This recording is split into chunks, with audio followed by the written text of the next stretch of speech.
Hello guys, welcome to my channel. আজকে আমি তোমাদের মাঝে আরও একটা রেসিপি নিয়ে আসছি। রেসিপিটা হলো পাঙ্গাস ভাজা, পাঙ্গাস মাছের ঝোল আর কি। তো মাছটা আমি আগের থেকেই হলুদ মরিচ মেখে ধুয়ে হলুদ মরিচ মেখে রেখে দিয়েছি। এখন আমি এটা তেলে ভাজি করে নিব। তেলে ভাজি করে নিয়েছি মাছটা, দেখো।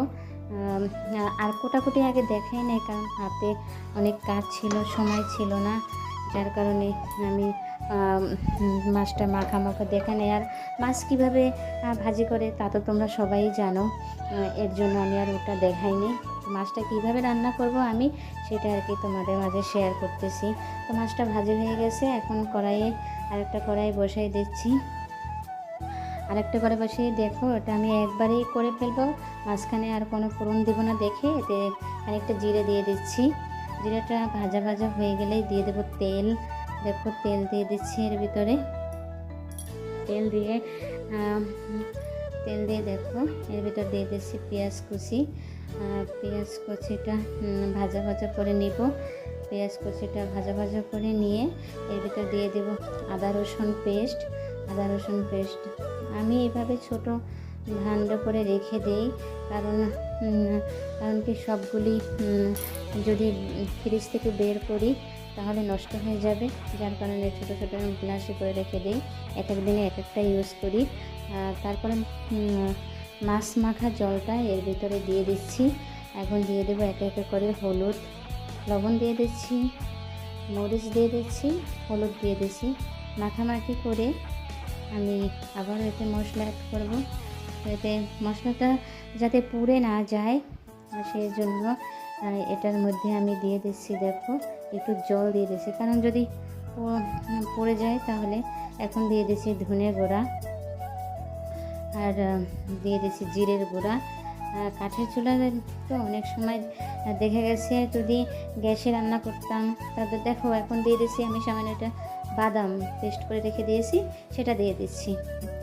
আর কাঠের যদি গ্যাসে রান্না করতাম তাহলে তো ডিমে আঁচা করে রাখতাম, পাওয়ার কমিয়ে রাখতাম। তো আমাদের তো কাঠের চুলা, তো এভাবে হয় না, তো এর জন্য একটু জল দেই। আবার ভয় লাগে যে পুড়ে না যায়, সাবধানে রান্না করতে হয়। আর কাঠের চুলে রান্না করতে একবার মজাও হয় রান্না করা বলে। তো দেখো বাদামগুলি এভাবে নেড়ে চেড়ে, বাদামের যখন তেল ছেড়ে দেবে, মশলাটা পুরোপুরি শুকিয়ে যাবে, তখন আমি এর ভিতর জল দিয়ে দিব।